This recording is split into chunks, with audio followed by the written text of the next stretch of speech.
Buenas tardes, ahora sí, con micrófono se escucha mejor.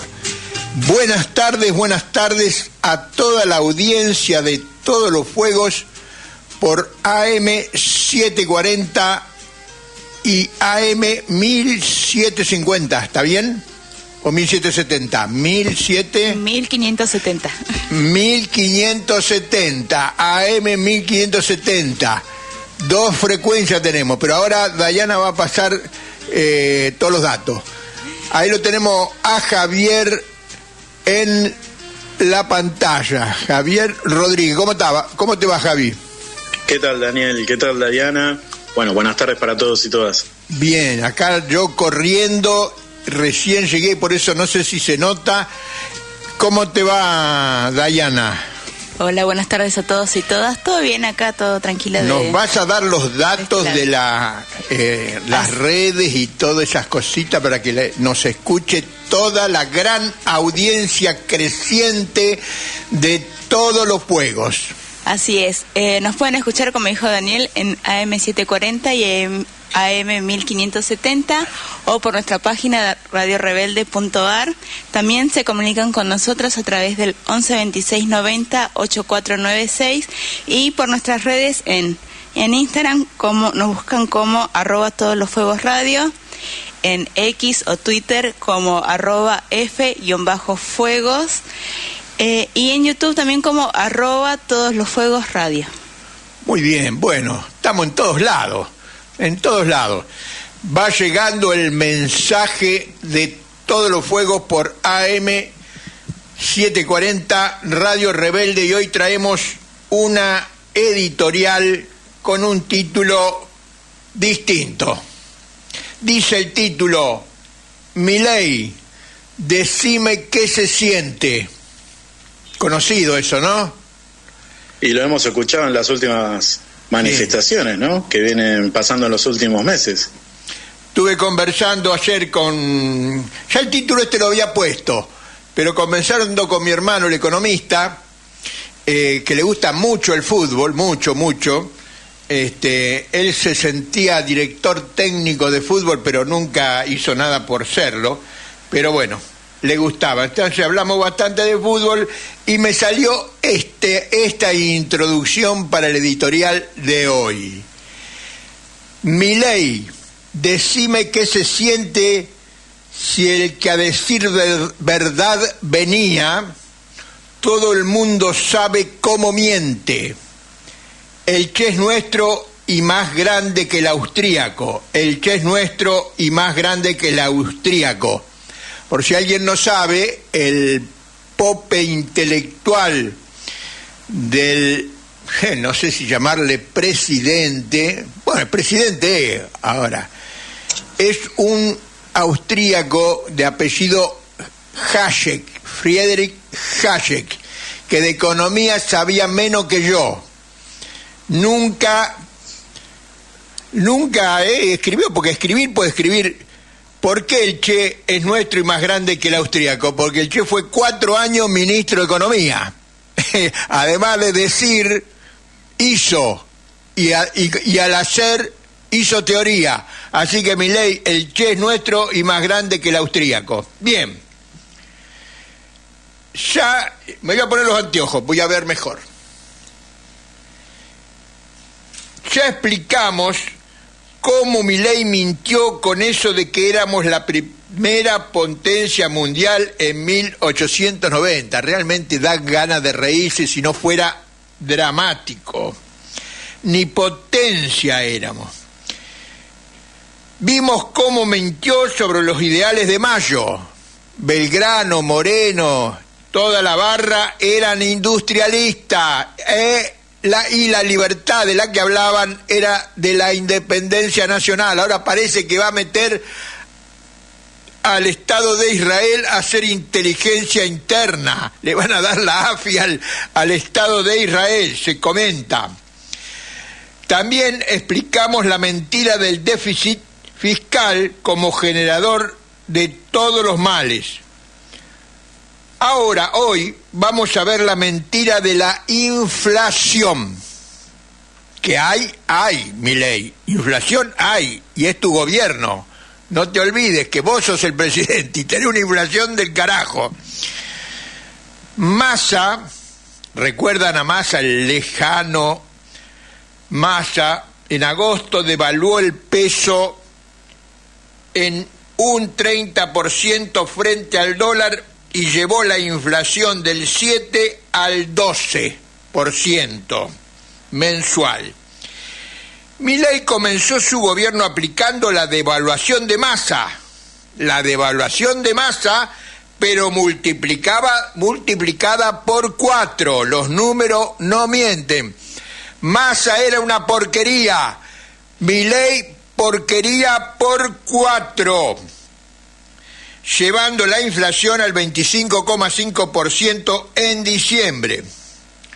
En la propuesta del gran mentiroso y de Macri, la inflación era un robo al salario cuando Fernández, esto es correcto, esto es lo correcto, robo al salario.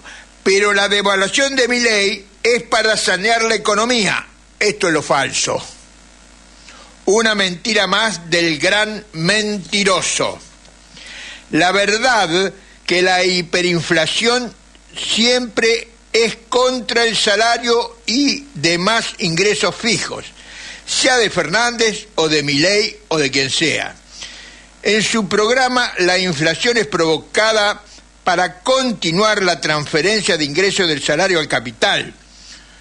Solo se va a atenuar, como está ocurriendo, cuando los salarios y demás ingresos de los sectores populares estén por debajo del nivel de subsistencia y millones cercados por el hambre.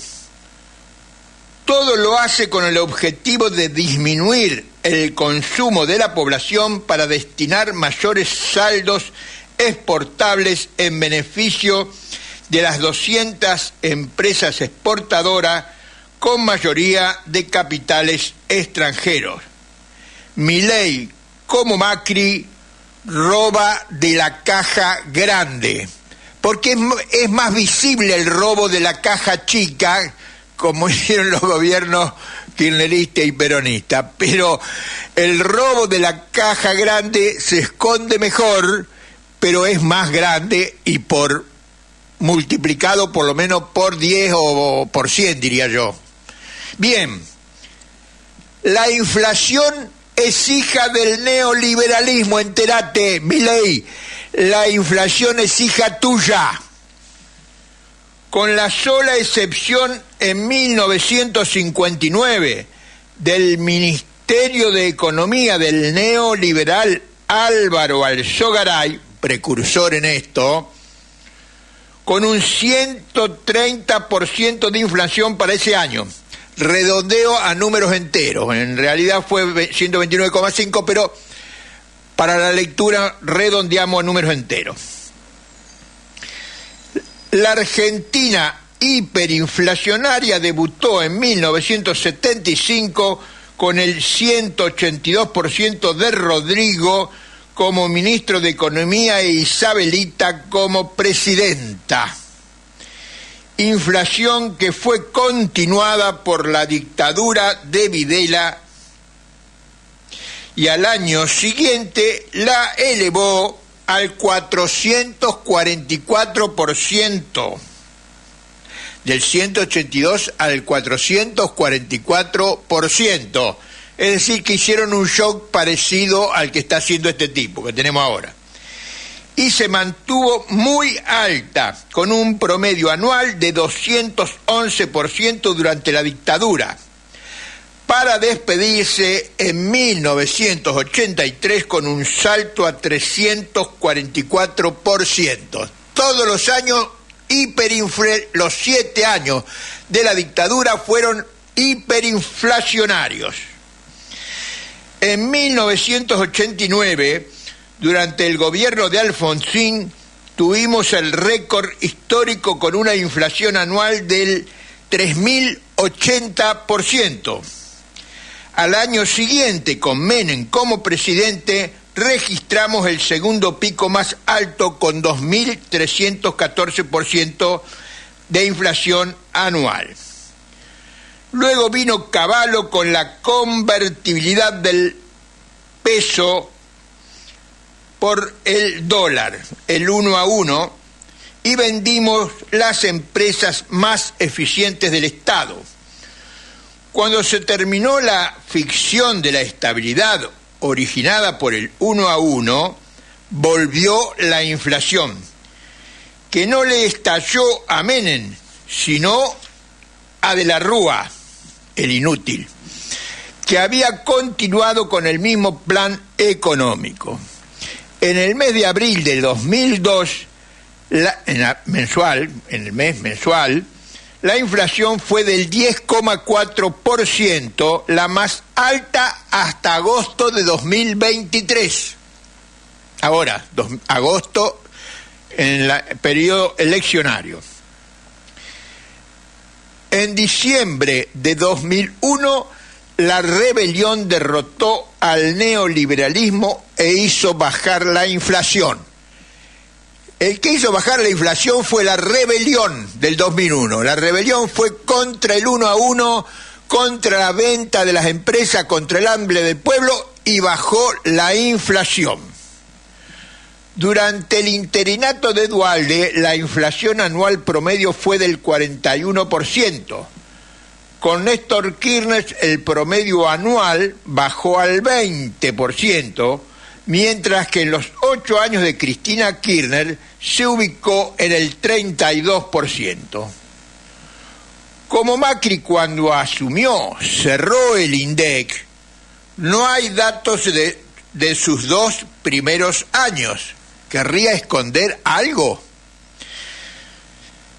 Pero sí del año 2018 con un 41% y al año siguiente alcanzó el 70%, cuyo promedio anual podemos estimar en alrededor del 50%, pero la anual en sostenido ascenso, la inflación anual en sostenido ascenso durante Macri. Con Fernández como presidente se volvió a disparar, cerrando con un promedio del 86%, pero al igual que con Macri, en ascenso sostenido. Vamos a entrar ahora a la era Milei. Yo no soy economista, pero como estudié física, estudié matemática y sé sacar algunas cuentas. Están haciendo una trampita. Diciembre tuvo un 25,5% de inflación. Pero como es del año 2023, se la encajan al año anterior, al año de Fernández. No, la inflación del 25,5% es de Milei. Milei subió el 10 y el 13 de diciembre devaluó el 118% el peso frente al dólar. Por lo tanto, un cachito le cabe a Fernández de esa inflación, pero el grueso, porque fue el doble de tiempo, pero además por la acción deliberada de devaluar el peso extraordinariamente. Somos medio, pero no del todo. Era Milei. De entrada, Milei realizó una devaluación del peso frente al dólar del 118%, 4 veces la que había hecho Massa en agosto, logrando que en el mes de diciembre la inflación fuera del 25,5%, solo superada en toda la historia argentina, desde 1810, cuando éramos Provincias Unidas, hasta ahora, solo superada por los picos por los meses que rodearon a los 2 picos inflacionarios del 89 y del 90. Esta devaluación tuvo como objetivo principal realizar una tremenda transferencia de ingresos del salario al capital, transferencia precedida por los 31.000 millones de dólares transferidos por Macri y los 70.000 millones transferidos por Fernández. Muchachas y muchachos peronistas, 70 es 2 casi 2 veces y media más que 31. No todo es de Macri de Milei. Hay que hacerse cargo y luchar contra esa gente. Y como objetivo político inmediato generar una situación en la que la inflación bajaría para presentarla como un logro. Otra gran falacia programada de Milei. Veamos. En los primeros 5 meses de su gobierno alcanzó un 107%. 107%. Para mayo se estima que rozará el 5%, con un repunte en junio en que volverá a subir. Para los 6 meses restantes, las estimaciones oficiales, las de hecho, no las nuestras, estimaciones oficiales, ubican la inflación mensual por arriba del 4%.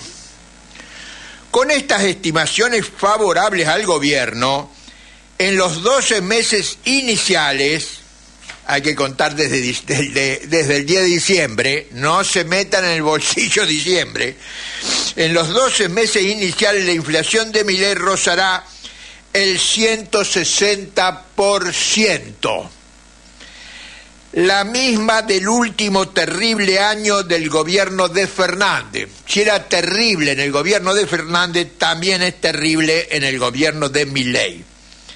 Pero con el agravante de la estrepitosa caída de las jubilaciones y los salarios, de haber llevado la pobreza al 56%, la generalización del hambre y la consecuencia de haber llevado la economía a un proceso recesivo que está entrando en una depresión económica que vamos a hablar con Horacio Robelli dentro de un rato. La nueva farsa de Milei intenta presentar la debacle económico y la inestabilidad política como un éxito en su lucha contra la inflación. Pero el pueblo ya no cree en motosierras. La historia, que es más poderosa que la lógica, demuestra una vez más que en la Argentina la hiperinflación no es causada por el déficit fiscal, sino por el conjunto de la política neoliberal que se basan en el endeudamiento externo. 50 años de experiencia deberían ser suficientes para llegar a la conclusión que tenemos que salir de esa política y cambiarla drásticamente por otra que se apoye en el ahorro interno y la inversión productiva, en educación, en investigación científica y tecnológica, que termine con los 50 años de mileísmo. Este es mileísmo de hace 50 años que estamos, ya dijimos que la dictadura hizo un golpe parecido, un golpe inflacionario parecido al de Milei.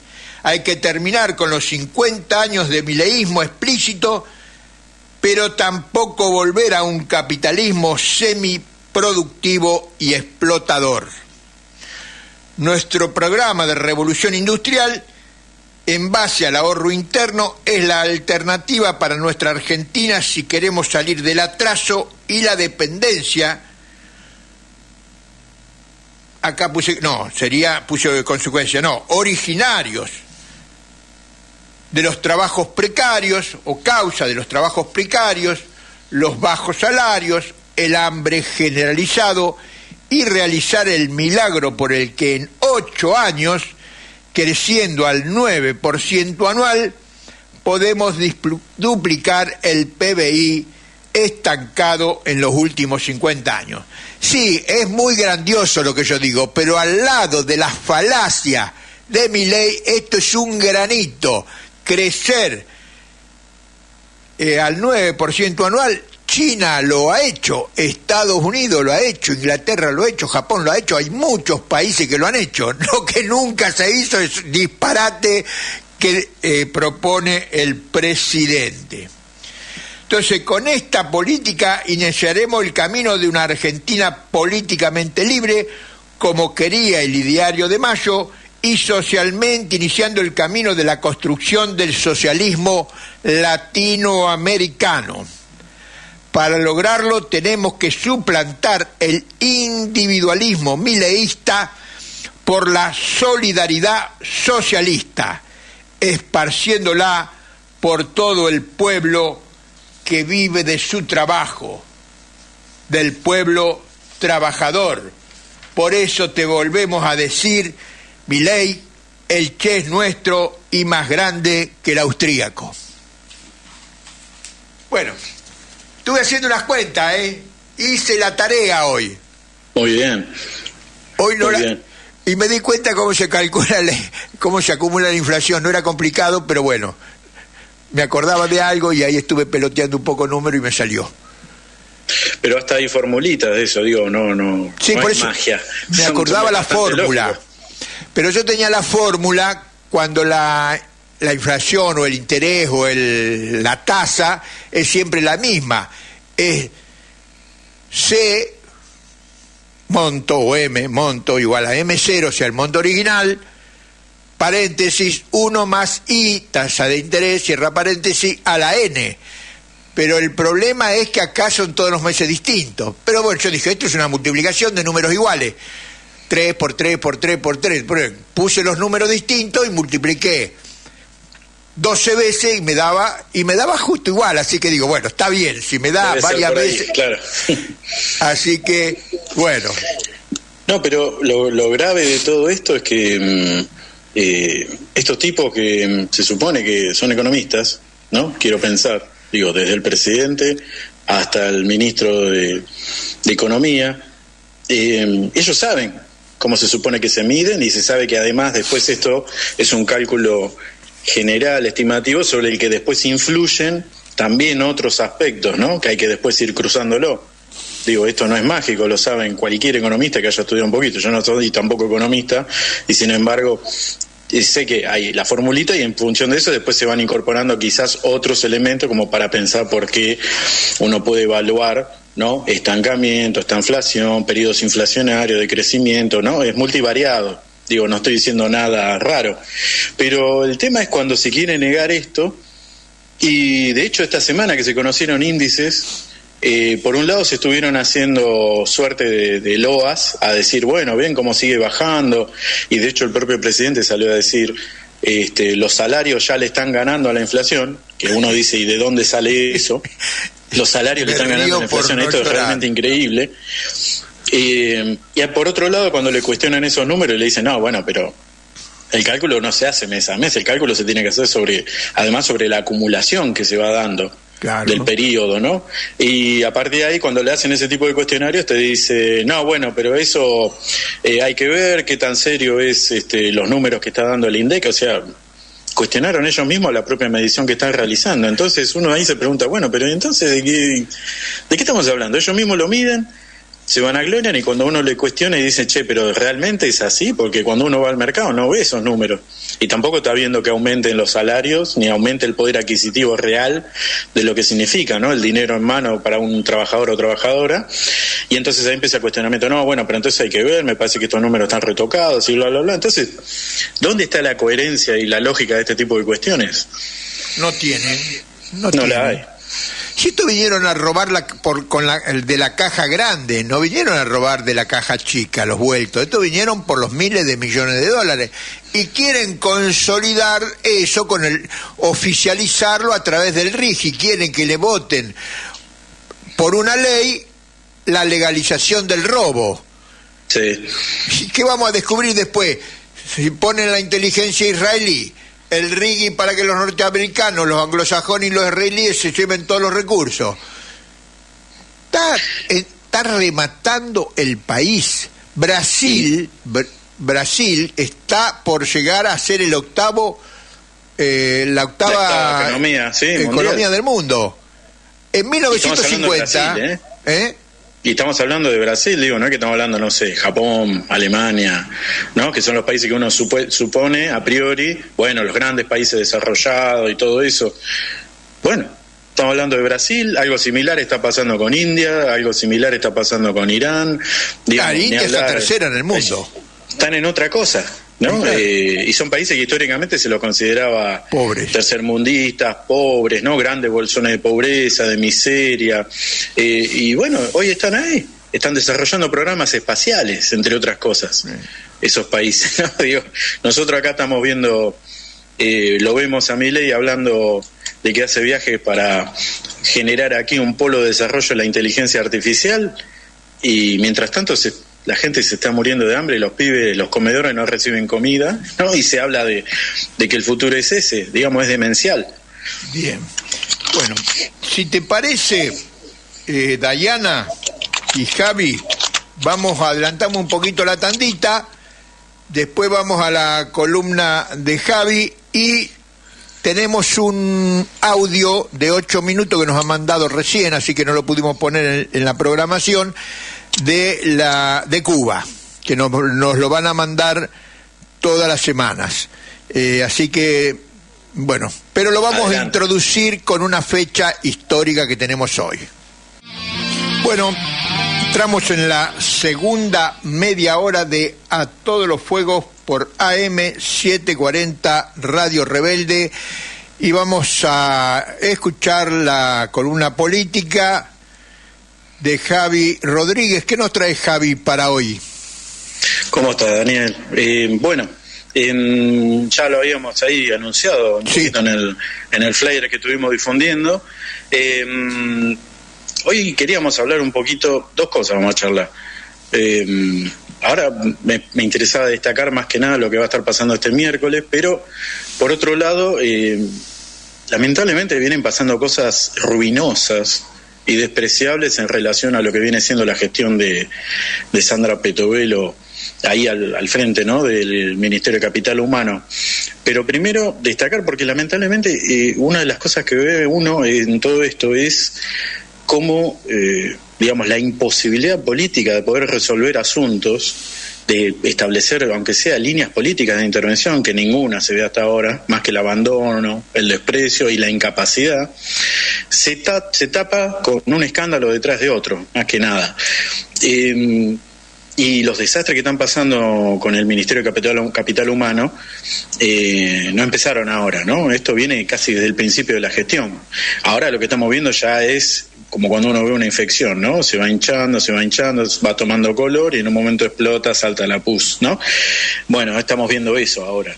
Pero primero que nada destacar esto. Este miércoles, ya lo habíamos mencionado la semana pasada, ¿no? Sabíamos que se convocó para la sesión de diputados para tratar de abordar esta famosa nueva ley bases, que busca hacer una reedición de lo que fue el viejo intento de la ley ómnibus, se acordarán los oyentes y las oyentes, que era básicamente un bodoque de distintos proyectos, de distintos grupos empresariales, hay que decirlo abiertamente, para desregular y reventar básicamente todo el entramado social, laboral, educativo, de salud y todo, digamos, todo lo que puede intervenirse desde el ámbito estatal, ¿no?, para que puedan intervenir empresas. Entre ellas vos mencionaste recién lo del RIGI y no es lo único.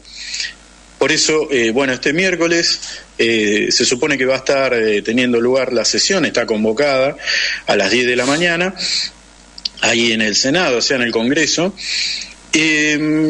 Es muy sintomático todo esto, antes que nada por el hecho de que Milei le está poniendo grandes expectativas. Recordemos que él lo anunció rimbombante cuando fue el inicio de sesiones del Congreso, allá por marzo, cuando anunció que él quería que esta ley base saliese para el 25 de mayo, ¿no? Bueno, no salió jamás, terminó saliendo ahí por una ventanilla. Hasta Cornelio Saavedra te hizo pito catalán, Milei. Ni eso se pudo, ¿no? Bueno, ¿y qué pasó? Terminó saliendo, se aprobó, negociaciones mediante, con transfugiedad de todos los colores, con gente bastante impresentable, todo el espectro del PRO, los propios diputados de La Libertad Avanza, sus aliados, la gente de Piqueto, la gente de Carrió y un montón de otros radicales de todos los colores. Bueno, le dieron una primera sanción. Pero bueno, eso una vez que ingresó al Senado, estuvo bastante tiempo. Veamos que recién ahora se está convocando, estamos a mediados de junio casi, para que esto se empiece a tratar. Un choclazo que obviamente si se va a tratar, esto puede llegar a llevar días, semanas. Y antes de esto hubo sesiones de discusión de las distintas comisiones que tienen que tratar este asunto, donde se modificó bastante, donde no se pudo consensuar un dictamen general, por lo cual hay distintos dictámenes dando vuelta. Hay uno oficial, de La Libertad Avanza, y por otro lado se supone que por lo menos lo que es la bancada de Unión por la Patria, que viene a ser el peronismo con sus aliados, se van a oponer, o cuanto menos hablaron de que van a terminar apoyando posiblemente el dictamen que estaba proponiendo Martín Lustó, que en este momento se supone que es un pseudo díscolo en general del radicalismo, pero igual el asunto es que nada afecta de fondo el impacto que puede llegar a tener la sanción de esta ley en el Senado. De manera que hoy a la mañana estuvimos viendo... hubo una conferencia de prensa de todos los gobernadores del PRO. Esto es sintomático. Todos los gobernadores del PRO, recordemos, la Libertad Alianza no tiene un solo gobernador, todos al unísono manifestando que había que manifestarse en apoyo a la ley porque hay que darle herramientas, así, estas palabras, hay que darles herramientas a la gestión que votó la gente. O sea, por un lado apoyan explícitamente, por otro lado se lavan las manos si alguien les cuestiona, che, pero ¿y qué onda lo que puede llegar a generar la sanción de todo esto? Es lo que votó la gente, ¿no? O sea, aprobamos, pero apoyamos y a la vez se están lavando las manos a priori. Bien, mientras estamos hablando se debe estar llevando adelante, porque estaba convocada a las 5 de la tarde, una conferencia de prensa de parte de la Coordinación Independiente de Organizaciones Sociales, Sindicatos, etcétera, asambleas barriales, vecinales y demás, que están convocando a manifestarse en contra, y se espera que esto sea algo masivo este propio miércoles, y a partir de las 18 iba a tener lugar la reunión formal de lo que es la labor parlamentaria. Eso es la reunión que se hace con los integrantes del Senado para armar el temario del día.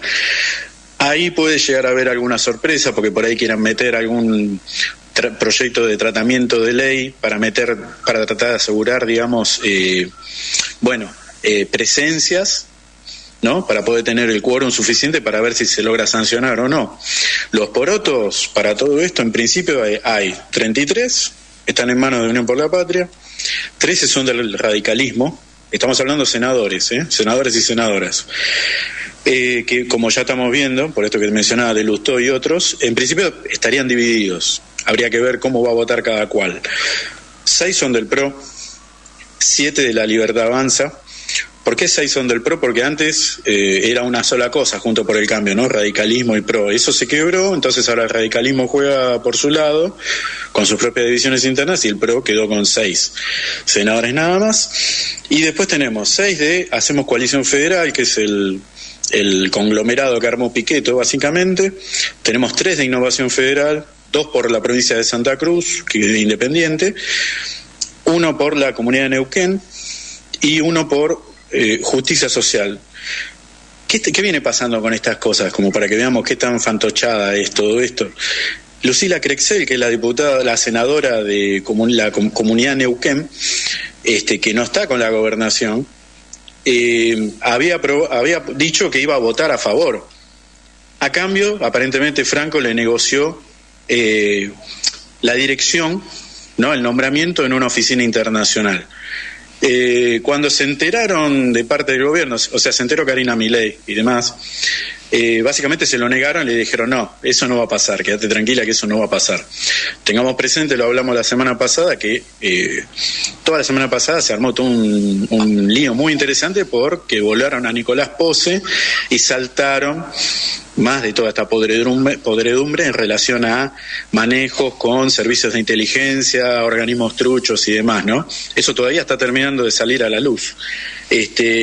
Aparentemente Lucila Crexel había aceptado votar a favor porque le habían salido esa designación acordada de palabra con Franco, pero parece que Karina Milei ya se la bajó, por lo cual ahora de repente Crexel está diciendo que está bien, va a votar en contra. esto da un poco para mí el cariz, ¿no?, de cómo viene siendo la calaña de algunos de estos tipos. Bueno, será cuestión de ver qué pasa el miércoles. Yo tengo la impresión de que, bueno, nuestra intervención, para los que vamos de a pie, las que vamos de a pie, va a tener que ser la participación masiva, popular, del mejor modo posible, como para poder impactar a estos tipos. Recordemos que el anterior tratamiento en diputados, la verdad, éramos bastante pocos y pocas, y bueno, esto fue una anécdota como se aprobó. Bien, bueno, y vuelvo a decir, y destacaba esto de Pose, por ejemplo, y el tema del arribo de francos a lo que es ahora lo que sería la jefatura de gabinete. En realidad es el ministro de Interior ahora, porque detonó la semana pasada y viene de todo un proceso de detonar permanentemente todo un entramado de sobresueldos, designaciones arbitrarias, dobles sueldos, gente que no se sabe ni quién era, designación de gente sin calificación alguna y otros manejos discrecionales, sí. ¿No era que eran los honestos, que no iban a robar, que no iba a haber sobresueldo, que no iba a haber ñoqui? Han descubierto también Están haciendo una carrera veloz. La raviolada del 29, todos los días 29 es tremendo. Para Milei. Se come ñoqui parejo acá. Todos los días 29. Y yo creo que algo de eso tiene que ver también para hablar de la calaña de la gente que está llevando adelante todo esto. Recordemos que a Sandra Petovelo no se le dio un ministerio, se le dio una especie de superministerio. 4. Empezó con 4 y después se fueron acumulando más cosas, secretarías, subsecretarías, otros entes autárquicos y demás, porque se suponía que el Ministerio de Capital Humano iba a estar tratando de sostener y manejar precisamente el lado más sensible de todo esto, que es, bueno, todo el manejo de lo social. Y recordemos las viejas palabras, ¿no?, que había dicho Milei cuando asumió, que dijo: estando en crisis, la única que va a tener manejo de billetera va a ser Sandra Petovelo. Hasta ahí uno dice, bueno, está bien, veamos qué pasa, ¿no?, con toda esta situación. Bueno, antes que nada, ¿quién es Sandra Petovelo? Creo que ya algo hemos mencionado aquí, pero estamos hablando de alguien que, según las circunstancias, según el momento, según quien la entrevistaba, se presentaba como abogada, se presentaba como psicóloga, se presentaba como reikista, se presentaba como... ¿Cómo?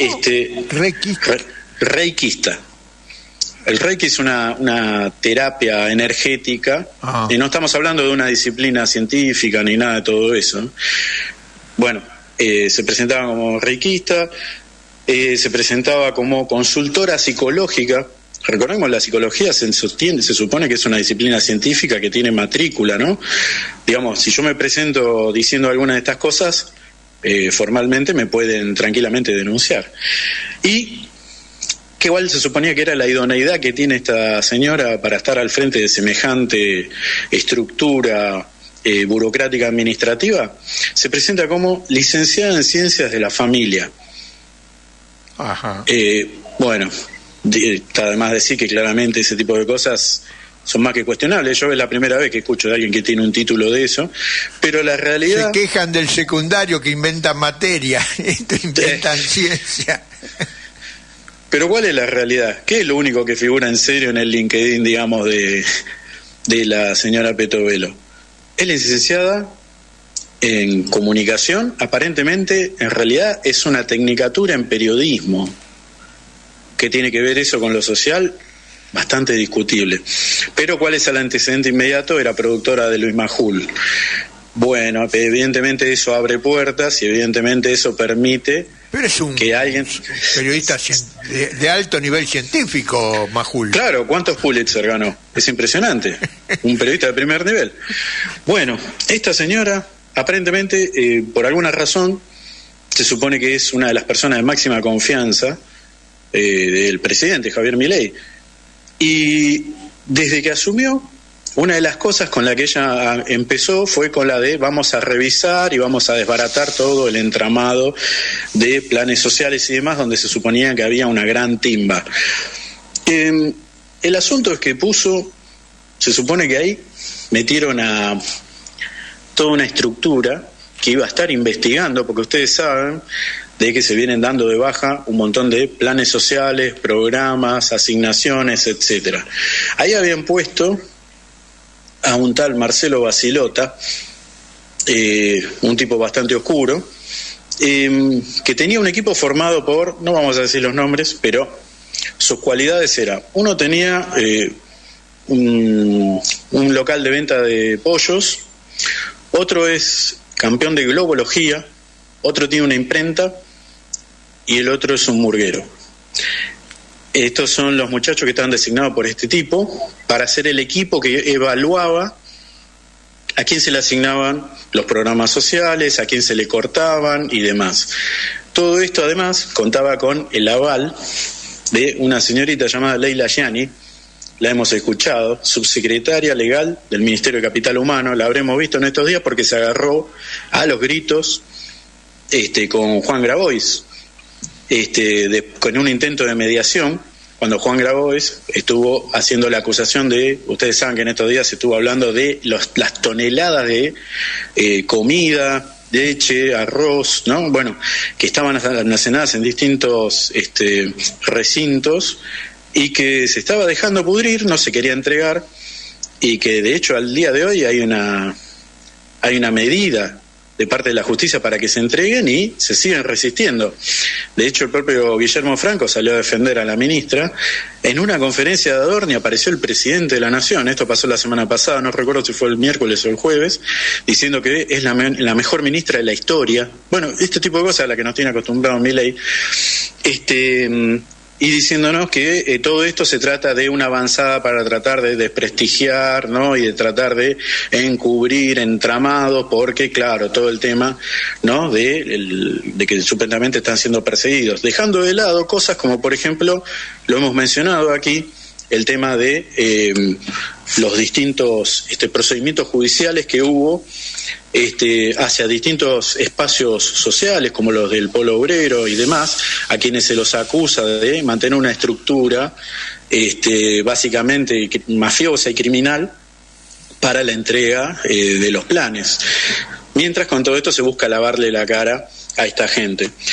Mencionar que todo esto estalló para la señora Petovelo cuando saltó que había dobles designaciones a través de contratos de un organismo fantasma que se llama Organización de Estados Iberoamericanos, que aparentemente tiene sede en España, que nadie sabe qué son, pero que lo que se hacía era básicamente a lo que son los sueldos millonarios de los funcionarios del ministerio, que no bajan del 1,5 millones de pesos, se le asignaba un segundo sueldo, una segunda designación por parte de este organismo internacional, ¿no? También desde lo que es Naciones Unidas se direccionaban hacia el ministerio lo que se llaman PNUD, ¿no? Que son los programas de Naciones Unidas para el Desarrollo.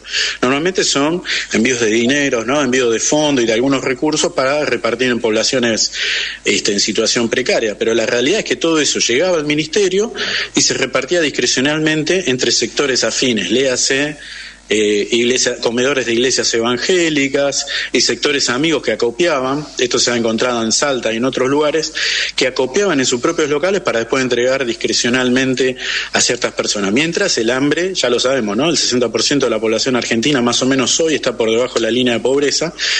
Pero esto se está negando porque, ¿qué es lo que está diciendo el presidente? Que esto todo es una embestida para desprestigiar y que, como dijimos al principio, ¿no? Se supone que los salarios ya le están empezando a ganar a la inflación, algo demencial, pero que tristemente viene por este lado. Bien. Terminaste, me dejaste ahí pagando porque terminaste muy... Perdón. Pero bueno, seguimos con el programa de hoy. Te habíamos anunciado que tenemos una columna que la recibimos recién y que la vamos a pasar, pero previamente vamos a hablar un poquito del cumpleaños, sería el cumpleaños, más que nada el aniversario del nacimiento de Ernesto Che Guevara. Nació el 14 de junio de 1928, 2 años menor que Fidel, 8 años mayor que nuestro Mario Roberto Santucho, para que nos ubiquemos en la historia. Generacionalmente, claro. Generacionalmente. Y el Che Guevara, que como militante se inició en la Revolución Cubana con los preparativos en México, bueno, se convirtió en un dirigente de primerísima línea, tanto de la Revolución Cubana como de la Revolución Latinoamericana y mundial. Él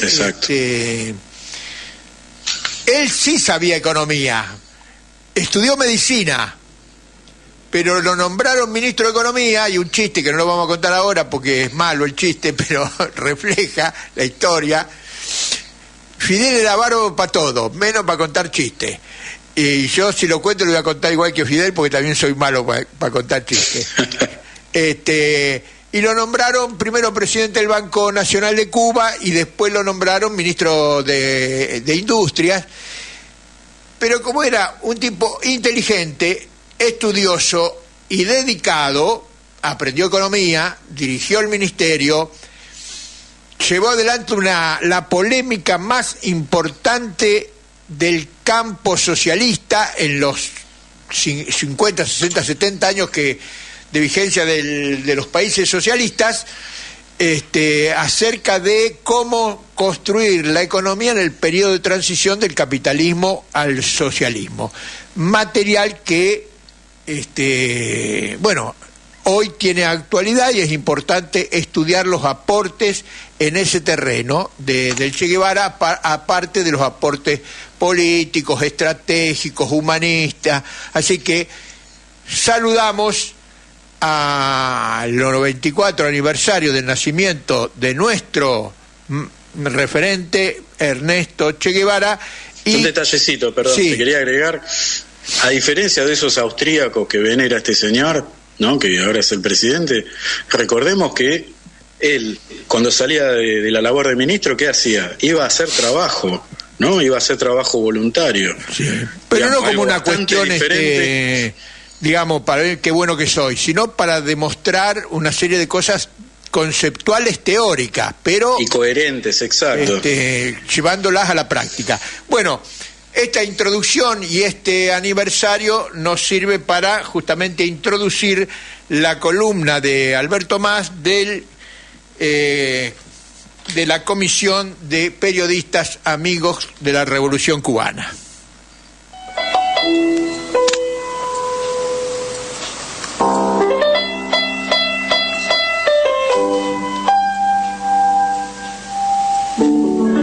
Cuando cambia el rojo color del cielo por el blanco color de palomas, se oyen las campanas de los hombres que levantan sus sonrisas de las lomas. Hola audiencia, amigas y amigos, habla Alberto Mas, secretario del Club Argentino de Periodistas Amigos de Cuba, compartiendo con ustedes este espacio semanal de análisis y resistencia latinoamericanista y antiimperialista que llamamos Voces por Cuba. Después que entre pecho y pecho hayas tenido el deseo de quemar, de matar, de vengar y de vencer. A pesar de los ataques permanentes hacia la economía cubana por parte de los Estados Unidos, buscando hacer realidad lo escrito en 1960, en ese memorándum secreto, luego desclasificado y conocido por todos, donde se decía que para derrotar a Castro era necesario producir un malestar económico y dificultades materiales para privar a Cuba de dinero y suministros y reducirle los recursos financieros y los salarios reales a la población, para provocar así hambre y desesperación en el pueblo, para que se levante y derroque al gobierno. Esta última parte no ocurrió. Lo primero está a la vista, pero Cuba no está sola en este mundo y la generación que sigue a la de Fidel continúa defendiendo a la revolución y tomando medidas para resolver los graves problemas que le genera el bloqueo. En este contexto internacional, con el crecimiento de las derechas retrógradas y neofascistas, con una declarada guerra de cuarta generación, con medios de prensa hegemónicos y redes sociales, por internet, fake news, ONGs y un incremento desproporcionado en el apriete del cerco económico con nuevas medidas, parecería que Washington podía concretar sus objetivos durante la pandemia y sus consecuencias posteriores. Para muchos, parecería que lo lograría. Intento de movilizaciones promovidas del exterior y un fomento de la emigración focalizada en la juventud y los profesionales. Pero la revolución responde y va rompiendo ese cerco con fuerza. Y este mes ha sido una gran exposición mundial con una intensa búsqueda de inversores para la isla. El primer ministro Manuel Marrero Cruz participó en la conferencia del Consejo Intergubernamental Euroasiático que se desarrolla en Bielorrusia, promoviendo la inversión extranjera en Cuba para el desarrollo de la producción animal, de cítricos, frutales, azúcar, granos y semillas, así como la creación conjunta de vacunas veterinarias. Esta conferencia fue antecedida por el Foro Empresarial Cuba-Unión Económica Euroasiática, organizado por la Cámara de Comercio de la isla en La Habana. También en esta línea, el ministro de Relaciones Exteriores de Cuba, Bruno Rodríguez, llegó este domingo a Rusia para participar en la reunión del Consejo Ministerial de los BRICS Plus. Llega a Rusia después de haber estado de visita oficial en China, donde se trató la profundización de la asociación bilateral en materia política, comercial, económica y científico-técnica. Huelga comentar la importancia que reviste para Cuba el comenzar a participar de las reuniones del BRICS. Además, considerando que las inversiones en Nicaragua por parte de China para realizar el canal interoceánico están avanzando en forma firme, se completaría ampliamente esto con el puerto de Mariel, lo que cambiaría la matriz del comercio bioceánico internacional que hoy controla totalmente Estados Unidos. Mientras Rusia ha confirmado que en base a los acuerdos llegados con el laboratorio cubano BioCuba Pharma, invertirá más de 11 millones de dólares en el desarrollo de medicamentos, fundamentalmente contra enfermedades de tipo oncológicas y geriátricas. Estos acuerdos arribados en el Foro Económico de San Petersburgo se suman a los planteos de profundizar la construcción de instalaciones de energía renovable en Cuba, apoyando de esta manera el programa de sustitución del petróleo en la generación eléctrica que tiene el gobierno. Cuba está trabajando para alcanzar el 37% de su generación de electricidad renovable para el año 2030 y ahorrar de esa manera 3 millones de toneladas de combustible al año. Rusia se ha convertido en uno de los 10 primeros socios comerciales de Cuba y ambos gobiernos han definido su asociación como estratégica. El comercio bilateral aumentó 9 veces en 2023 respecto al 2022, cuando el intercambio fue de 450 millones de dólares, según cifras oficiales rusas. Esta relación estratégica se consolida en lo económico y en lo político. Una señal clara de ello es el envío de los 3 buques y el submarino nuclear de la flota militar rusa a La Habana esta semana. La Cancillería cubana emitió un comunicado donde afirma que las visitas de unidades navales de otros países es una práctica histórica del gobierno revolucionario con naciones que mantenemos relaciones de amistad y colaboración. Esto es también un claro mensaje para aquellos trasnochados que plantean una invasión militar a Cuba y su decisión de defender el derecho a construir una sociedad más equitativa, igualitaria y solidaria por parte del pueblo cubano. También fueron buenas noticias que ante el avance de la recuperación de Venezuela en la producción de petróleo, haya triplicado este país sus envíos a la isla. Las entregas pasaron de 23.000 barriles en abril a 70.000 barriles diarios, lo que implica un 7% más que el mismo mes del año anterior. Además, Venezuela envió 614.000 toneladas de petroquímicos y subproductos petroleros en mayo, un récord de los últimos 13 meses.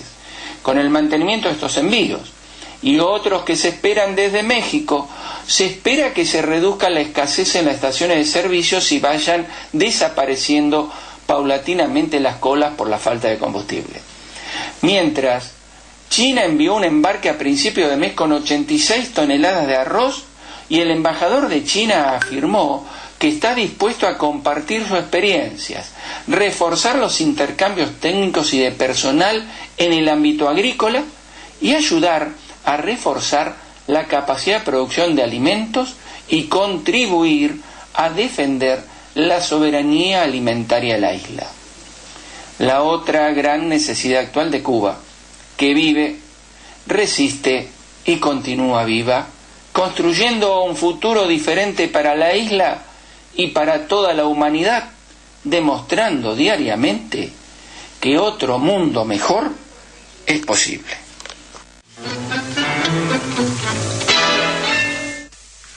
Bueno, terminó el tango de Carlos Di Sarli a la gran muñeca. No hemos podido comunicarnos con Horacio Robelli, pero vamos a tener no su voz, pero sí algunas de sus ideas que ha publicado el domingo en el Cohete a la Luna, como habitualmente hace todos los domingos, una nota titulada Crueldad Manifiesta, pero vamos a leer el segundo subtítulo que tiene esta nota.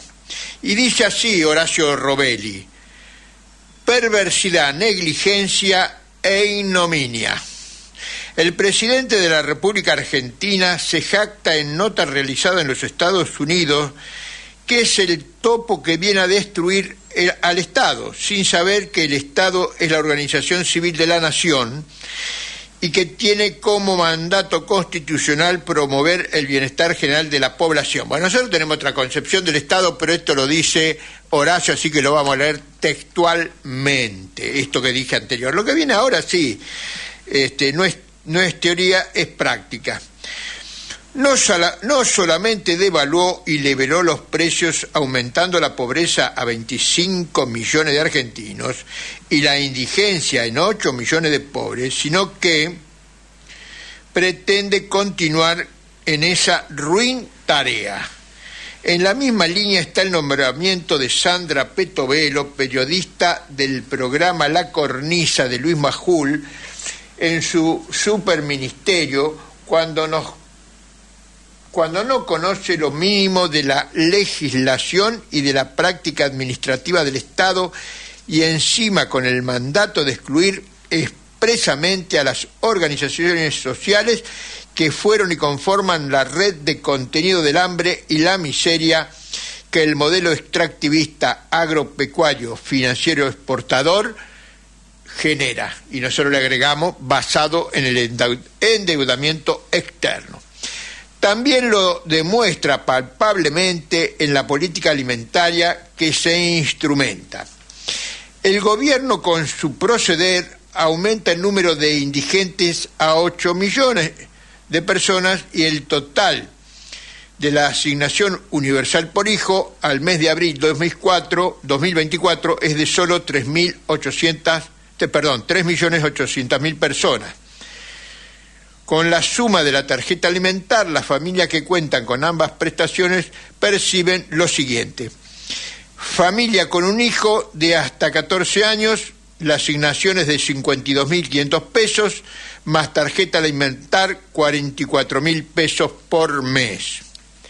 En mayo la asignación universal por hijo fue igual que abril y para junio se ajusta en un 41,48% para pasar a ser de 74.354 por mes. Con la exclusión social que impulsa, no distribuyen los alimentos comprados por la anterior administración. En total, el gobierno distribuyó 1.132.491 kilos de comida entre diciembre y marzo. Esto es cerca de una sexta parte de lo que tenía almacenado al 3 de junio de 2023, que fueron declarados, que eran 3.627.815 kilos en el depósito de Villa Martelli y 2.275.172 en el de Tafí Viejo. Un total de 5.900.000 y pico mil, o sea, casi 6 millones de kilos, es decir, bueno, ahí repite, 6.000 toneladas de comida sin entregar a sus beneficiarios.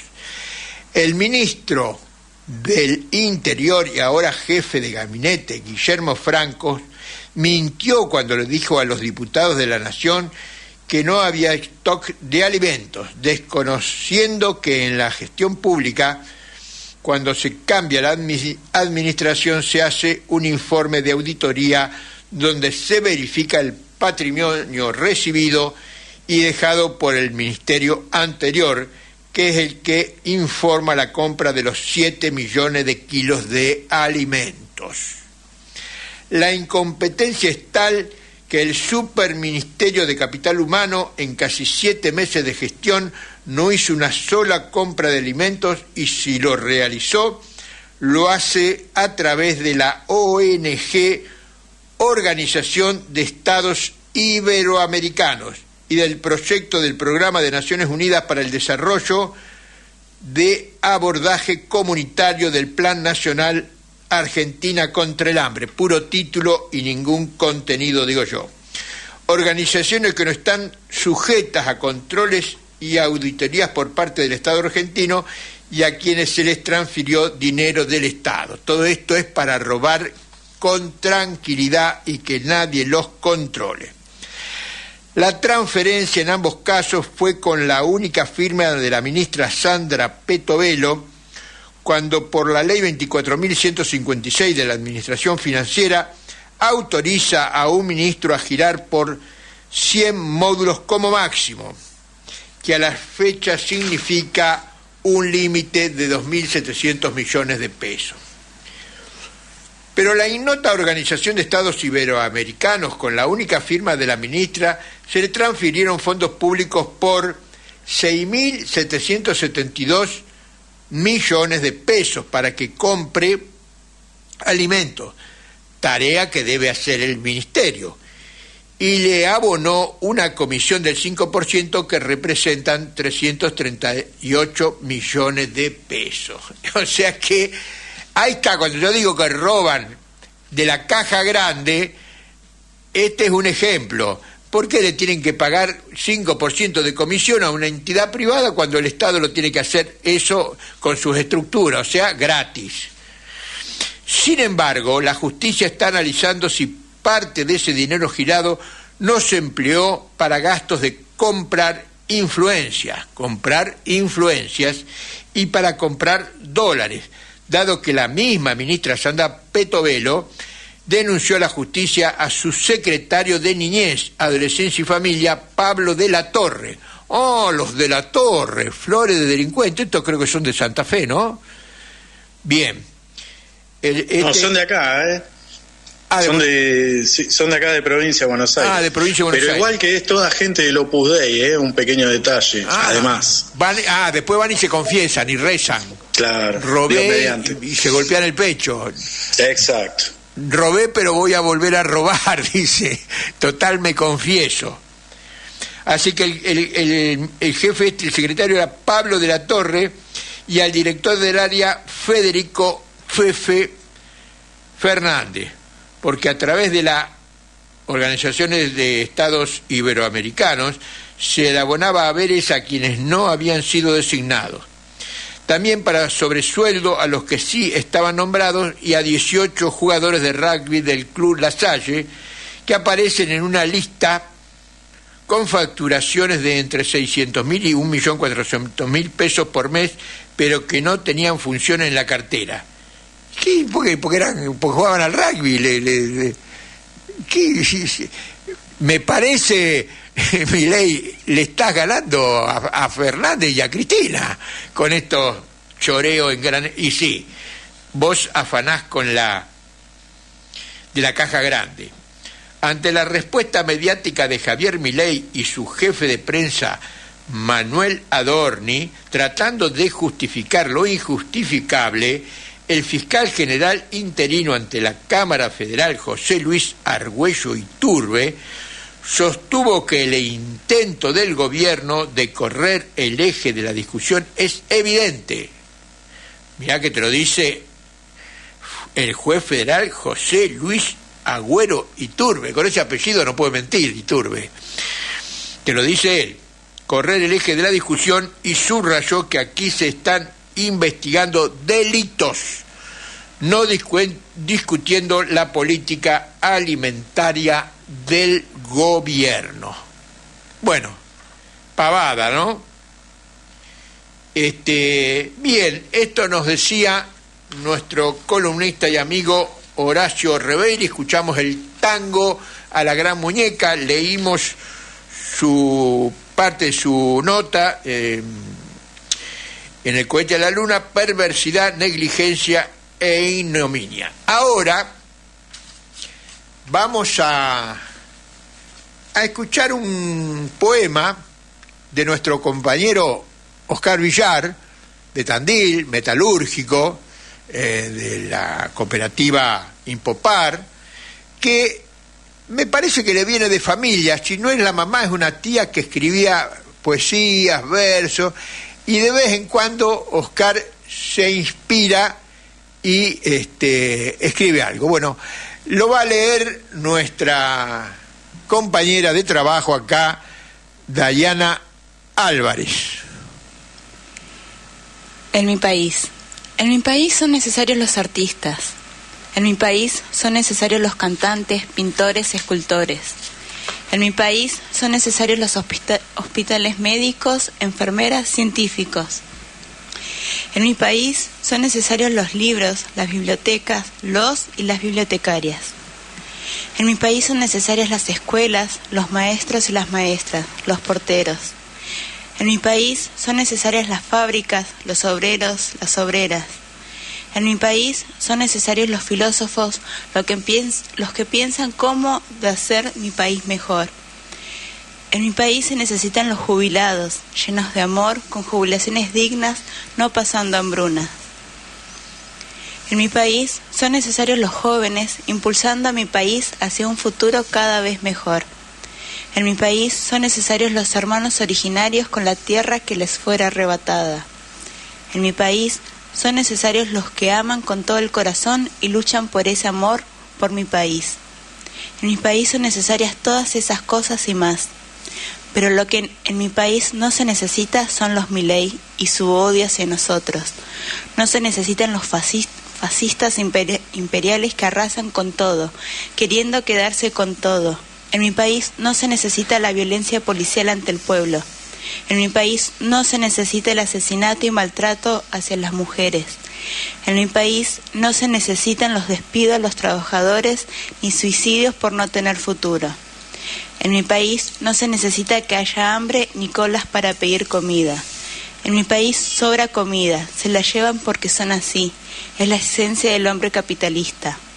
En mi país no se necesita ni capitalismo ni imperialismo, son los asesinos del pueblo. En mi país no cabe más una pizca de dolor. En mi país sí que hay solución. Es el pueblo levantado en rebelión. Oscar Villar. Bueno, hermoso lo que ha escrito nuestro compañero Oscar Villar, y que de acá lo saludamos, lo alentamos a que siga escribiendo, y que se los vamos no van a quedar en un cajón, sino que lo vamos a dar a publicidad, a conocer en la hermosa voz de Dayana Álvarez. Bueno, como nos quedó ahí unos 8 minutos, no lo pude preparar, pero algo me acuerdo, así que podemos llegar a la población, Javi, porque en estos días creo que se cumple un aniversario del desembarco de Normandía. No me acuerdo ahora qué día, uno de estos días por acá, porque desde hace un par de años hay una ofensiva mediática de Estados Unidos por atribuirse un rol preponderante, importante sí, pero se quieren atribuir un rol preponderante cosa que no es realidad. El gran esfuerzo de guerra de la Segunda Guerra Mundial lo realizó claramente la Unión Soviética. Ahí está, el 6 de junio de 1944. 6 de junio de 1944, desembarco de Normandía.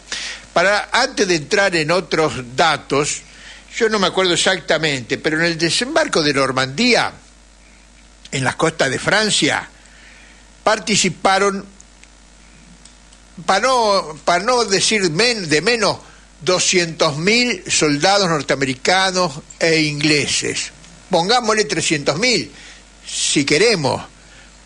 Pero si estos números, 200.000, 300.000, que es mucho menos, son una ínfima parte, por ejemplo, de los que participaron en la defensa de Moscú, a fines de 1941, batalla fundamental en la defensa de la Unión Soviética, porque si tomaban Moscú se le complicaba, iban a seguir peleando, pero se les complicaba que le tomaran la capital. Bueno, 1 millón de soviéticos y no soviéticos defendiendo Moscú. En la defensa de Leningrado, que duró como 3 años, también participaron más de 1 millón de soldados soviéticos y no soviéticos, porque ahí declararon gran guerra patria, vengan todos, los soviéticos, los más o menos, los patriotas y los que quieran pelear. Y la tercer gran batalla, que no solo frenó, porque en estos dos lugares que mencioné, las dos capitales, la vieja capital Leningrado, San Petersburgo y Moscú, frenaron el avance alemán. Y en la tercera ciudad más importante, que es Stalingrado o Volgogrado, justamente a orillas del río Volga, donde está la capital de toda la cuenca petrolera de la Unión Soviética y de Rusia, ahí participaron 2 millones y pico de soldados de cada lado. Y también duró un poco menos que la de defensa de Leningrado, pero al año, creo que no llegó al año, pero no solo defendieron la ciudad, sino que pasaron a la ofensiva y rodearon grandes ejércitos alemanes, por los cuales 800.000 soldados nazis y alemanes se rindieron a las tropas de la Unión Soviética. Y la cuarta batalla importante en la defensa, digamos, porque después viene la ofensiva, en la cuarta batalla importante fue en Kursk, la mayor batalla de tanques de la historia de la humanidad, donde hubo unos 6.000 tanques de cada lado.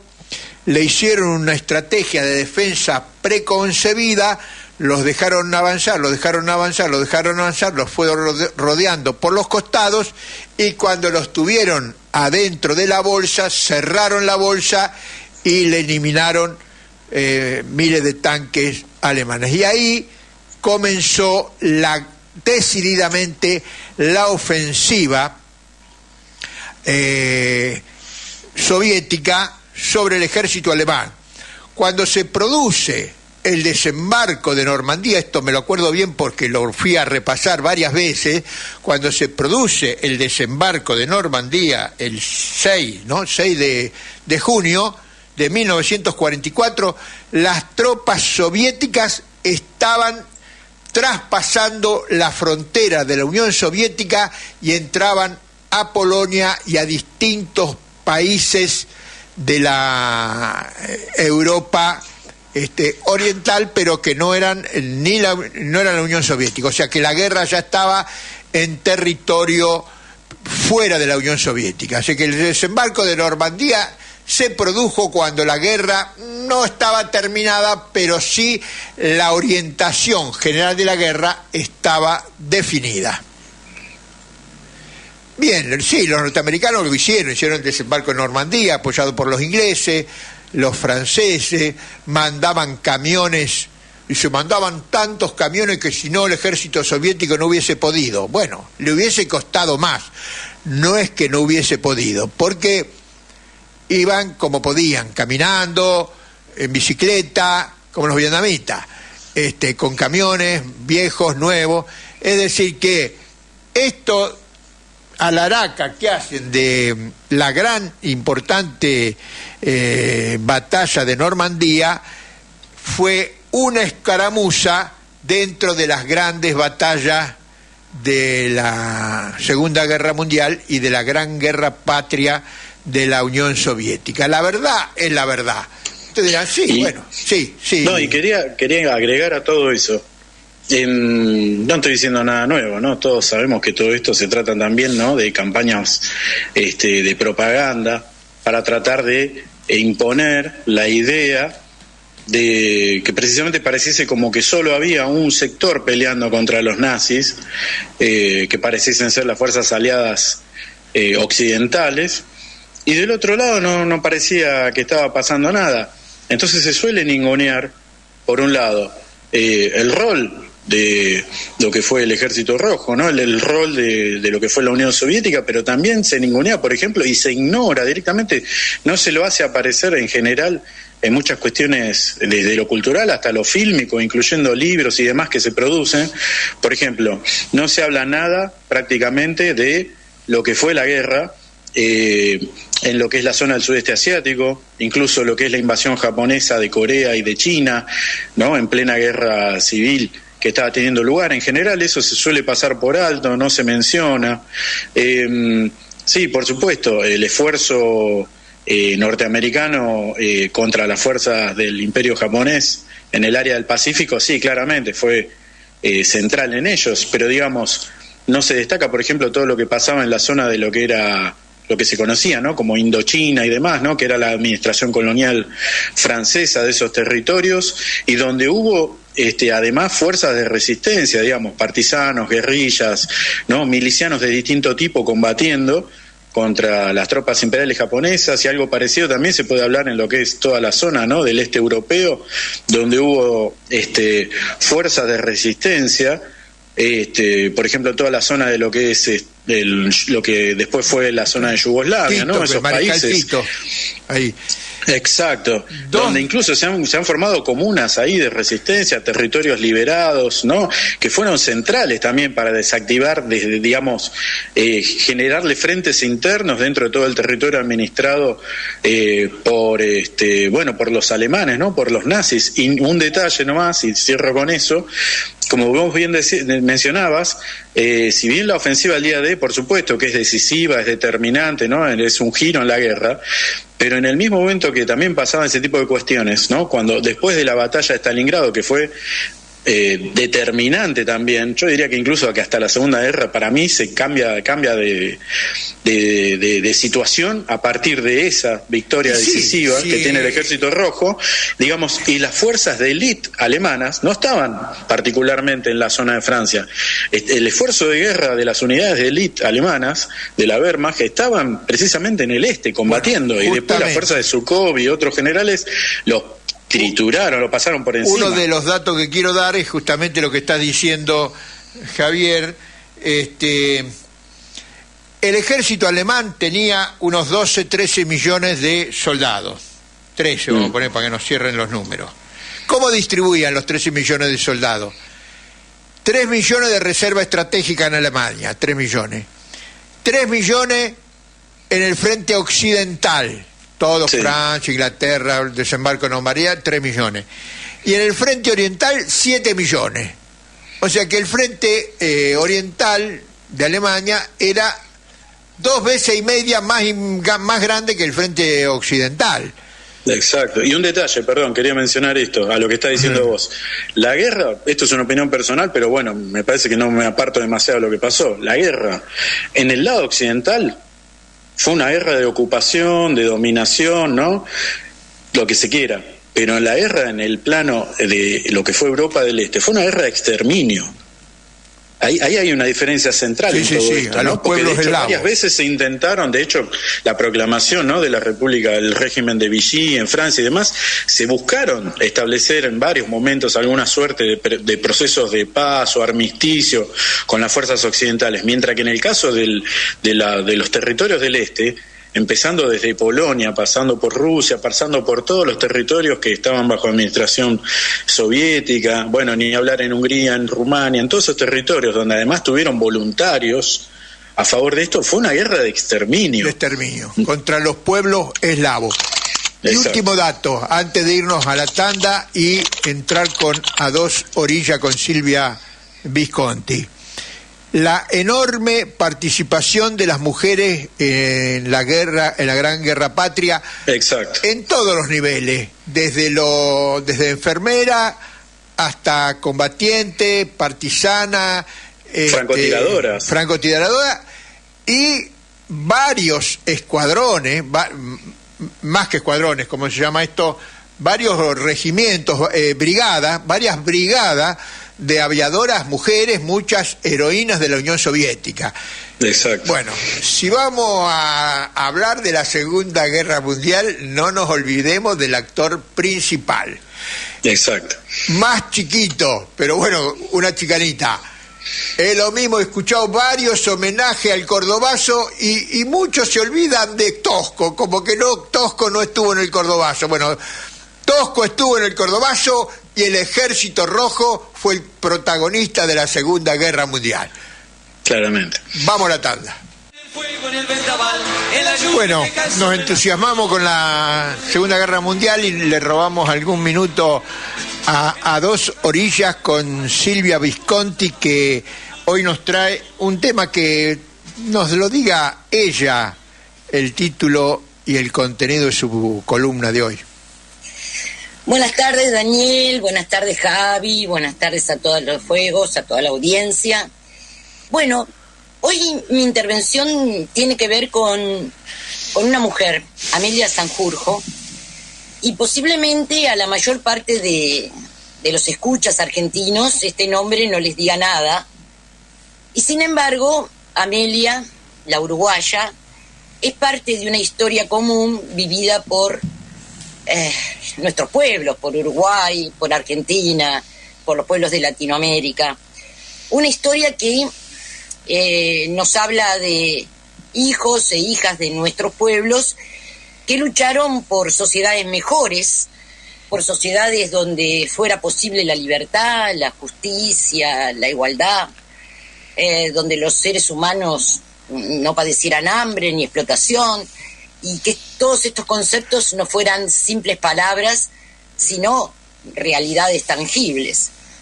Una historia también que nos habla de la resistencia a las dictaduras que asolaron nuestras patrias chicas y dejaron un sinfín de desaparecidos, asesinados, torturados, presos, exilio. Y por supuesto nos habla de una historia de la tenacidad y la firmeza de los familiares de estos compañeros que durante años buscaron y buscan verdad y justicia y siembran memoria. Cuando la desaparecieron, Amelia Sanjurjo, ella tenía 41 años y vivía en un barrio popular de Montevideo, el barrio Colón, el barrio donde yo estudié, en donde estaba el liceo al que yo fui. Y bueno, estaba embarazada de poco tiempo de su primer hijo. Trabajaba como empleada en una editorial vendiendo libros, militaba en el Partido Comunista del Uruguay, era secretaria de organización de la seccional novena del partido. El 2 de noviembre de 1977, Amelia almorzó en la casa de unas amigas y de vuelta, camino a su casa, fue secuestrada en la calle en un operativo de la OCOA. La OCOA era el órgano coordinador de operaciones antisubversivas, un organismo creado por el Comando General del Ejército Uruguayo y que funcionó durante la última dictadura aquí en nuestro país. Su compañero y una amiga también fueron secuestrados en una ratonera que montaron en la casa de esta compañera, y bueno, ellos estuvieron detenidos y reconocieron la voz de Amelia en el centro de detención y tortura de La Tablada. Desde entonces no se había vuelto a saber nada de ella. Sus familiares más cercanos la buscaron, preguntaron dónde está. Su padre y su hermana murieron sin tener respuesta, sin encontrar ninguna respuesta a estas preguntas. El 6 de junio del 2023, el equipo de antropólogos que comenzó a trabajar a mediados del 2005 en la búsqueda de detenidos desaparecidos en los predios militares, encontró restos humanos en el batallón de infantería número 14 de Toledo. Yo en aquel momento comenté de este hallazgo acá en la radio.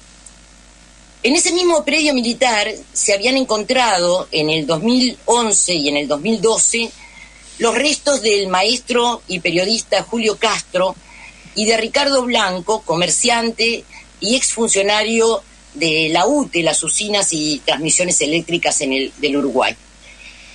De los desaparecidos uruguayos, además de estos mencionados, se encontraron los cuerpos en el batallón 13 de Fernando Miranda, escribano y docente universitario, Eduardo Bleyer, odontólogo, en el 2005 y en el 2019 respectivamente. Y en otros sitios se encontraron los restos de Eugenio Chávez Sosa, obrero metalúrgico, en el 2005, y de Roberto Gomenzoro, ayudante de cátedra en la Facultad de Agronomía, en el 2002.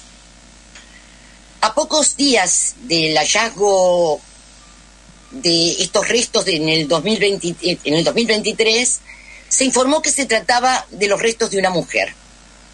Los datos sobre mujeres desaparecidas que podían haber estado detenidas en los sitios de torturas vinculados al batallón 14 se redujeron inicialmente a 3 compañeras: María Claudia García de Hellman, Elena Quinteros y Amelia Sanjurjo.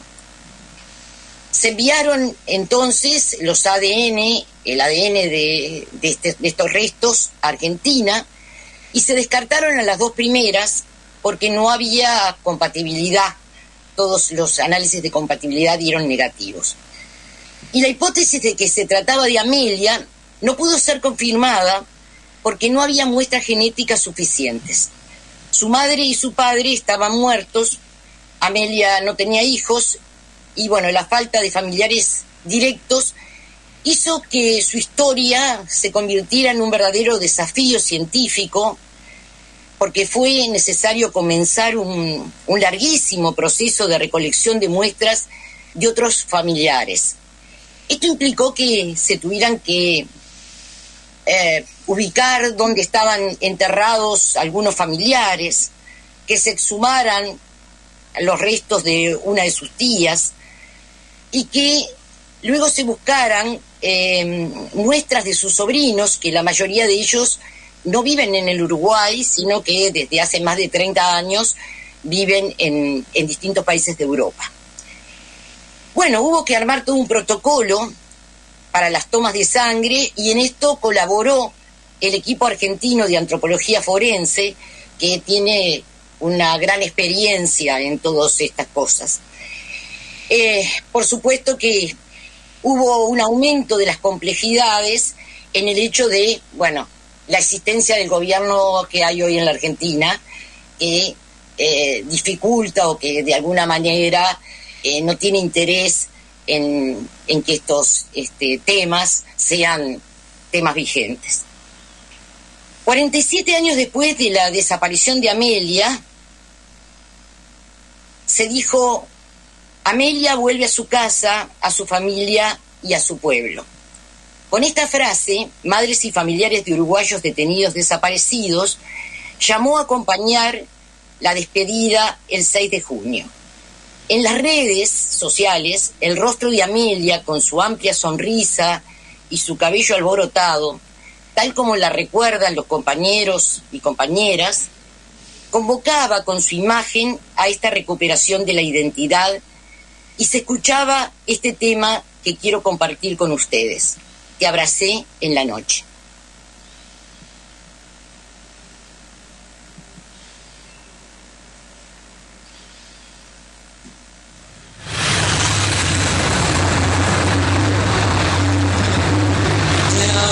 En la noche era un abrazo de despedida, te ibas de mi vida, te atrapó la noche, la oscuridad traga y no convida, quede a la deriva.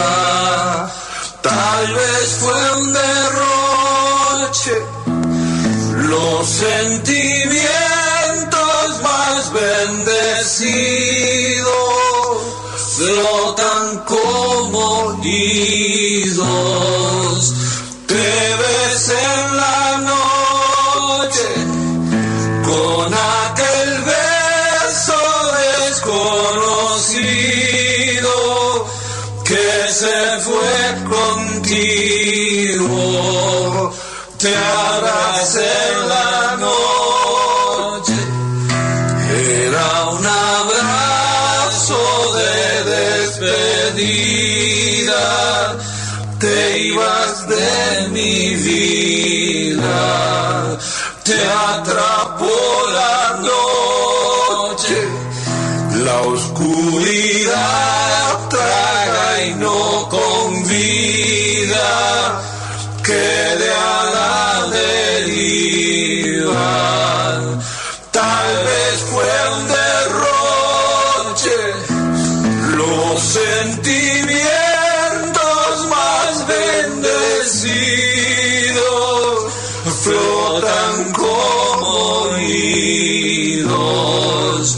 Te ves en la noche con un sabor desaparecido que se fue contigo.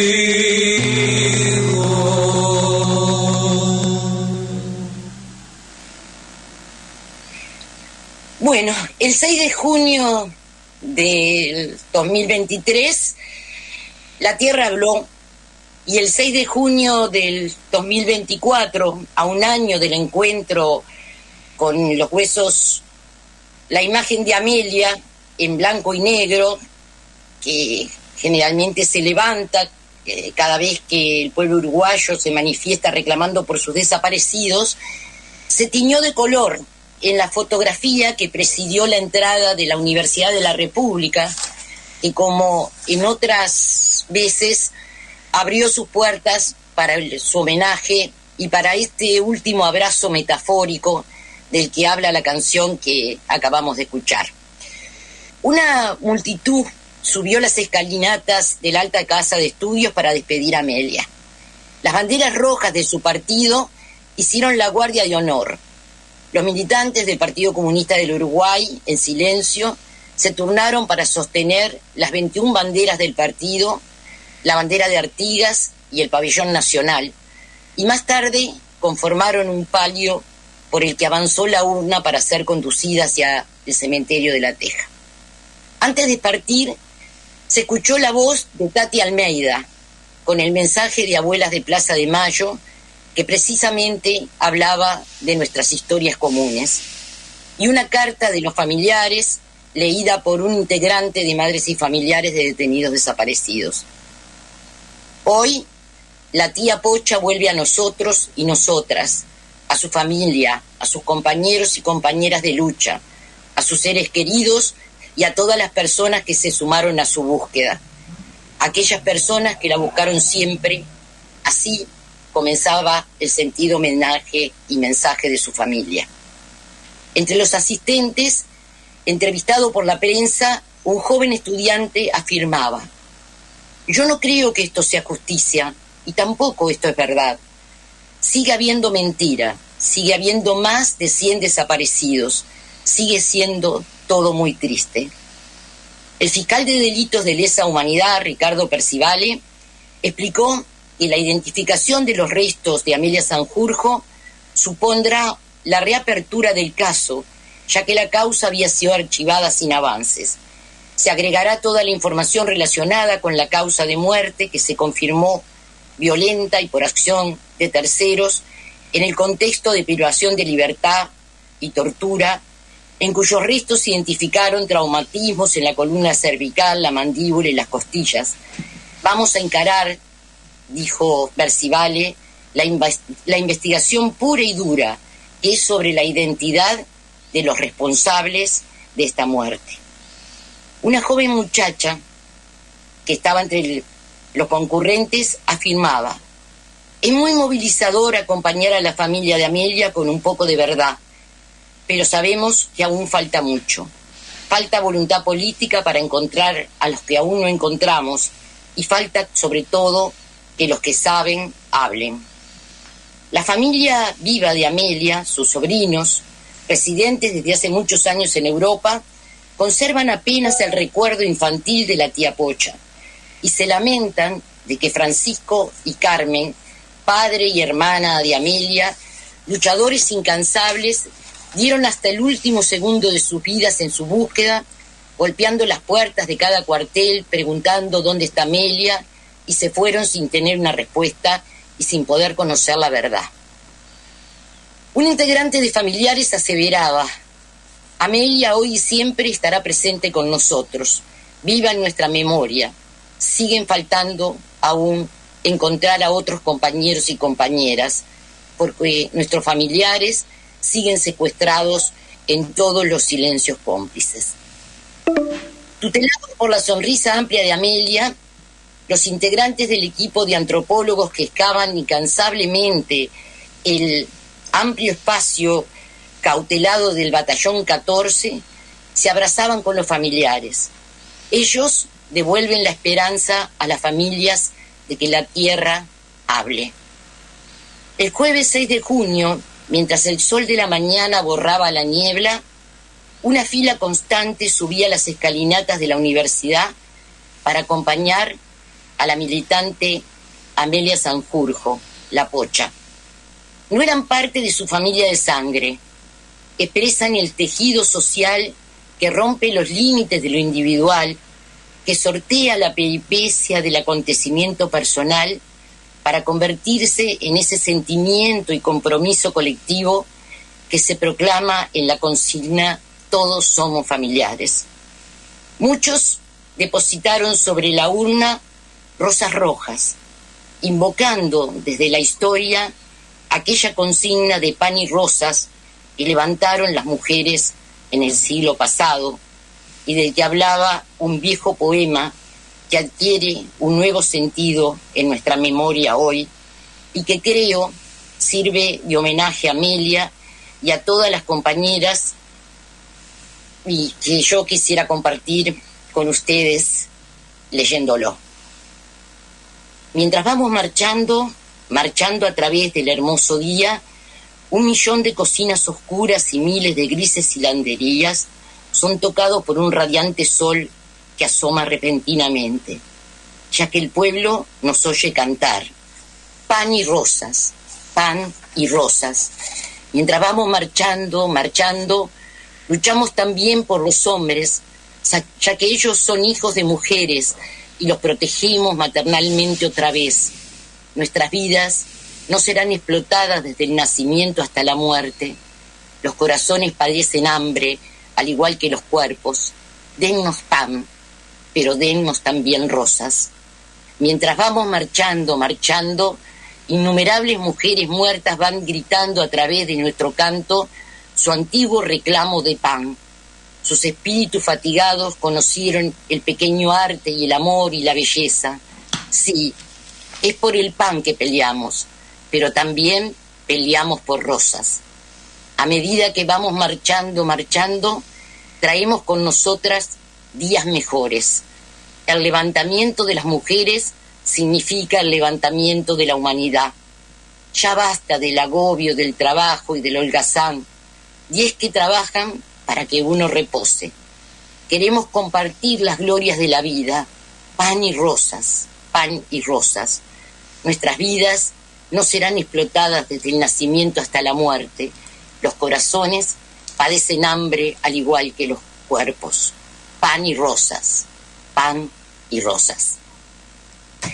Y bueno, con esto, de alguna manera quería homenajear a esta militante, una más de las muchas mujeres que han peleado, pelean y seguirán peleando por ese mundo que nos merecemos, con pan y con rosas. Muy bueno el recuerdo de Sanjurjo, el nombre Amelia Sanjurjo. De Amelia Sanjurjo. Es doloroso, un tema doloroso.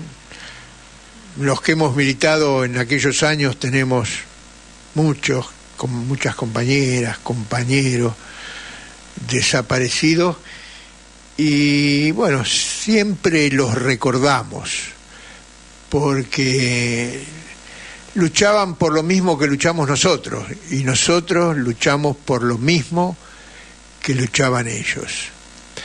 Hay que tener honestidad en el presente para no cambiar el contenido de la lucha de aquellas compañeras y aquellos compañeros.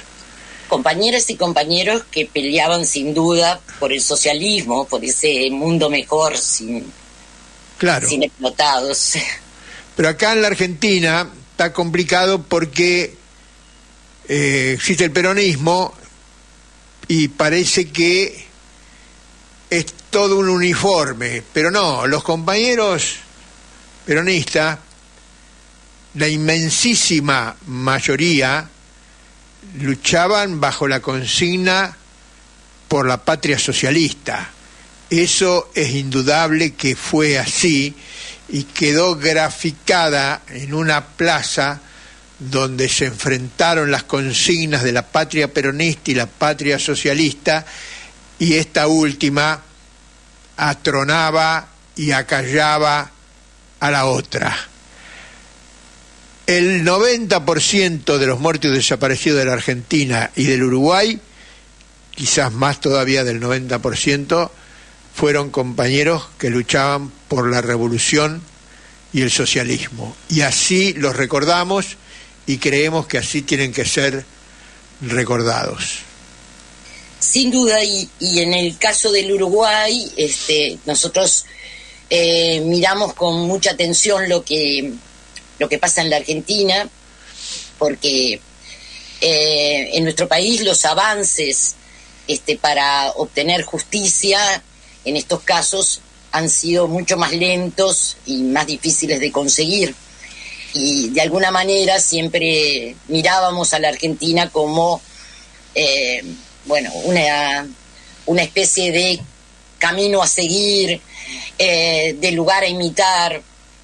Y bueno, en esta etapa en la que empiezan a aparecer los revisionismos y los negacionismos, desde aquí, desde el Uruguay, miramos a la Argentina y a este tema con mucha preocupación.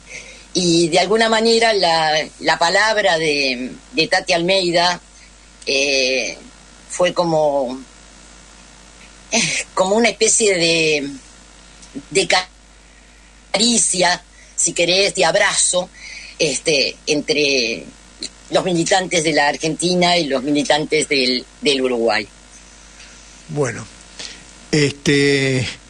con esta realmente emotivo homenaje terminamos este programa de Todos los Fuegos, número 230. Vamos por los 5 años, nos faltan 10 programas para cumplir 5 años, así que... Y a mí me faltan unos días para cumplir un año. ¿Ah, sí? Sí. ¿Cuándo fue? Creo que un 12 de junio o algo así. Ah, hay tanto. No sé por qué pensé que era de este año, pero entonces empezamos ya... Me parece que sí. No, yo me olvido de todo, así que no me voy a poner a discutir eso. Pero bueno, me alegro. Parece que sí. Buenísimo. Después lo miro y lo confirmo, pero me parece que sí. Bueno, vamos un año, 5 años en agosto, y yo creo que más o menos el programa 240 va a caer el 19 de agosto, que vamos a cumplirlo, entre el 2 y el 19 de agosto cumplimos los 5 años. Ahí Javi se sonríe y bueno, ¿cuánto hace que estás participando, Javi? A ver, creo que hace... Y ya unos 2 años, creo. 2 años. Sí, por ahí, 1 año y medio seguro. Bueno. Vamos a estar aniversarios. Con el programa 230 de Todos los Fuegos por AM740 y AM1570, nos vamos hasta el próximo lunes 17 de junio. Chau Dayana, chau Javi, chau Silvia, chau audiencia.